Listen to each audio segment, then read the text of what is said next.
Breaking Jain news.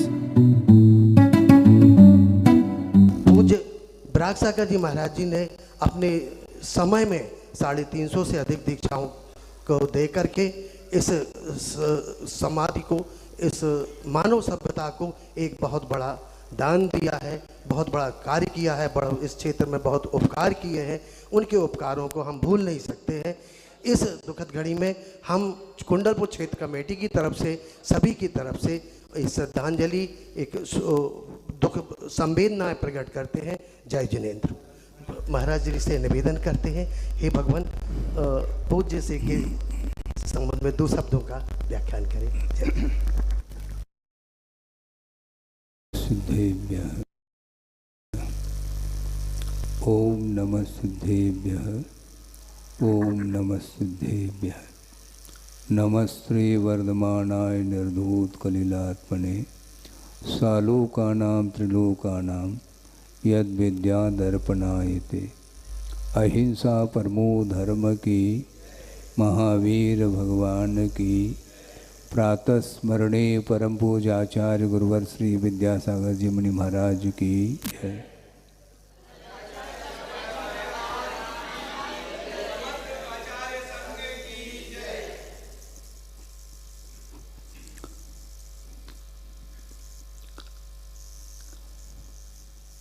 यह सर्वविदित है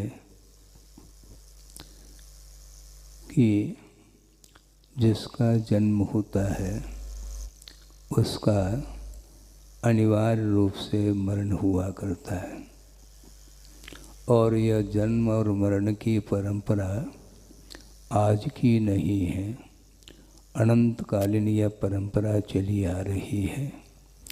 बीज और वृक्ष की जो परंपरा है, उसी प्रकार जन्म और मरण की परंपरा ये चल रही है। ये कर्म के अधीन होने के कारण बार बार संसारी प्राणी जन्म लेता है और मरण को प्राप्त करता है, किंतु उस मरण से और जन्म से ऊपर उठने के लिए आगमकारों ने बहुत बड़ा महान उपकार किया है।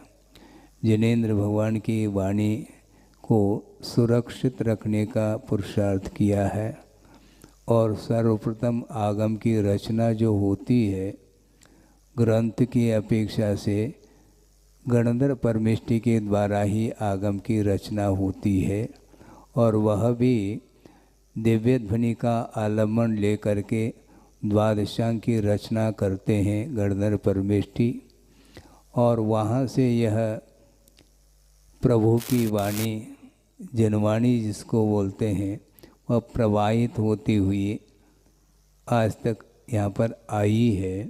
उस आगम के आधार से ही हम कुछ विचार आपके सामने रख रहे हैं जो प्रासंगिक है कि संलेखना ली जाती है, संलेखना दी नहीं जाती।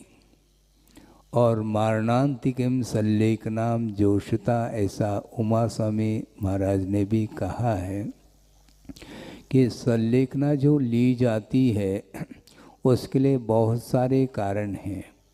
एक तो उपसर्ग आ जाए, अकाल पड़ जाए, जरसी अर्थात वृद्धावस्था आ जाए, रुजायाम अर्थात भयानक कोई रोग आ जाए, तो उस समय धर्माय तनु विमोचनम ऐसा कहा है। धर्म की रक्षा के लिए, रत्नत्रय की रक्षा के लिए अथवा व्रतों की रक्षा के लिए यह संलेखना ली जाती है। जब तक शरीर में क्षमता रहती है व्रतों के पालन करने के लिए अथवा रत्नत्रय पालन करने के लिए, जब तक शरीर साथ देता है, तब तक इस शरीर के माध्यम से रत्नत्रय की अथवा धर्म की आराधना की जाती है। और यथायोग जो साधक होते हैं, व्रती होते हैं, चाहे वो अनुव्रती हो चाहे महाव्रती हो, ये सारे सारे अपने अपने व्रतों का पालन करते हुए जीवन व्यतीत करते हैं। किंतु ज्यों ही शरीर अपना काम करना बंद कर देता है तो उस समय शरीर के प्रति ममत्व भाव का त्याग करके धर्म की रक्षा करने के लिए संलेखना को अंगीकार करता है साधक। और इस प्रकार ये संक्षेप रूप से भी संलेखना होती है, प्रत्याख्यान जिसको बोलते हैं भक्त प्रत्याख्यान, और एक बृहद रूप से भी हो सकता है, होता है। संक्षेप का प्रत्याख्यान का अर्थ इतना ही है, कोई भी आपत्ति आ जाती है तो उस समय वो तत्काल शरीर के प्रति जो ममत्व भाव था तो उसको छोड़ करके प्रत्याख्यान कर लेता है। संघ के प्रति भी जो लगाव है, संचालन आदि करने रूप जो कर्तव्य की दृष्टि से जो भाव आते रहते हैं उसका भी त्याग कर लेता है। ये विधि संक्षेप विधि मानी जाती है। और रोग आदि के आने पर यह संक्षेप प्रत्याख्यान ही होता है। यदि नहीं है, वृद्धावस्था है, तो धीरे धीरे धीरे आहार का त्याग करते करते करते समाधि ली जाती है, संलेखना ग्रहण की जाती है। और संलेखना भी दो तरह की हुआ करती है, एक काय संलेखना और एक कषाय संलेखना। संलेखना का अर्थ कृष्ण करना होता है, शरीर को धीरे धीरे धीरे कृष्ण किया जाता है और उसके प्रति जो ममत्व भाव है उसका भी परिहार किया जाता है। इसको कषाय का संलेखना के अंतर्गत लेते हैं।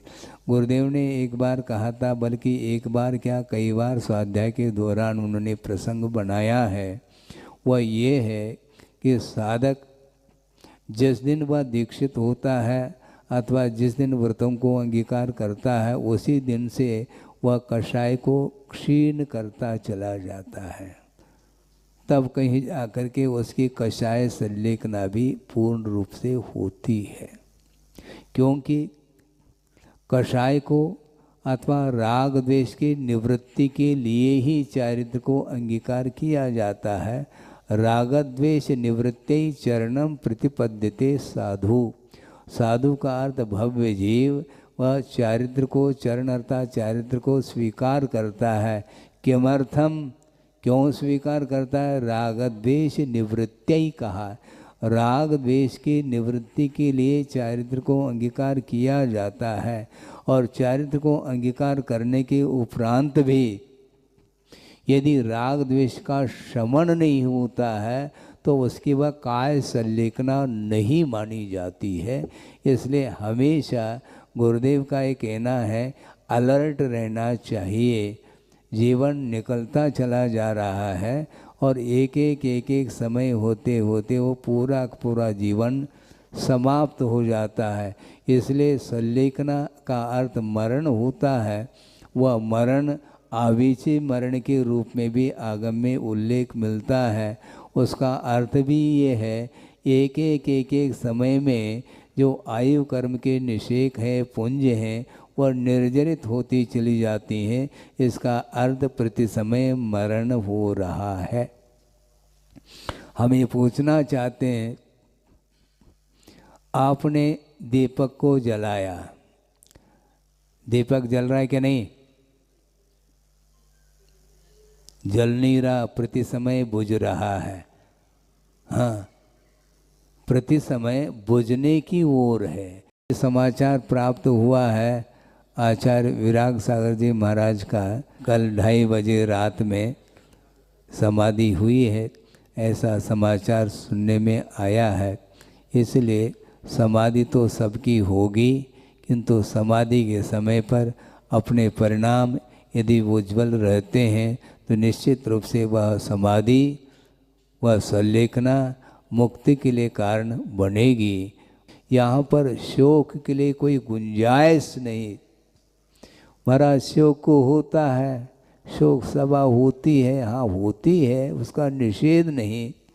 क्योंकि एक साधक का मरण होता है तो निश्चित रूप से शोक का अनुभव इसलिए करता है, उनके माध्यम से हमें मार्ग प्रशस्त मिला है, इसलिए उनके वियोग में ये वियोग की घड़ी मानी जाती है। किंतु वस्तु स्वरूप का वस्तु तत्व का स्वरूप जब ज्ञात होता है उस समय वह अंतर्मूर्त के उपरांत वह पुनः अपने आप में आ जाता है, क्योंकि यह स्वरूप है। इस प्रकार की घड़ी प्रत्येक के जीवन में ये घड़ी आएगी।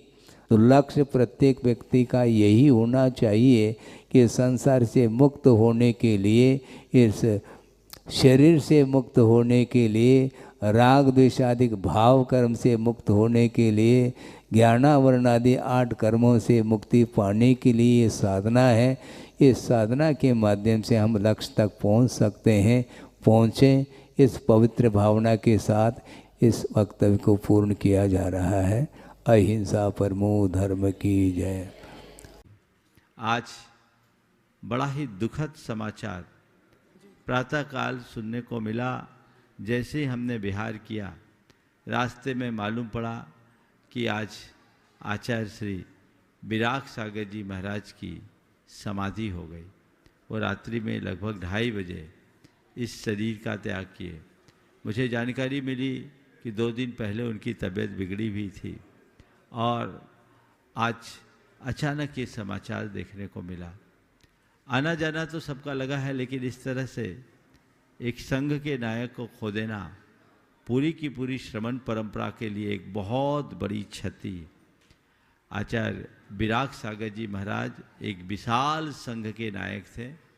उन्होंने संघ का काफ़ी अच्छे से विस्तार और संचालन किया। आज वे चले गए, इस क्षति की पूर्ति अब बहुत कठिनाई से होगी। हम ये भावना भाते हैं कि हमारे अंदर ऐसी शक्ति आए, सामर्थ्य आए कि हम अपने जीवन को सही रास्ते पर ले जा सके। विराग सागर जी महाराज ने अपने जीवन काल में जो धर्म की प्रभावना की है वो जैन परंपरा के लिए, खासकर दिगंबर परंपरा के लिए एक बहुत बड़ी देन है। हमें उनके प्रति मैं अपनी ओर से, संघ की ओर से विनयाजलि भी अर्पित करता हूँ और भावना भाता हूँ कि हम सब रत्नत्रय का निर्बाध पालन करते हुए अपने मोक्ष मार्ग को इसी तरीके से प्रशस्त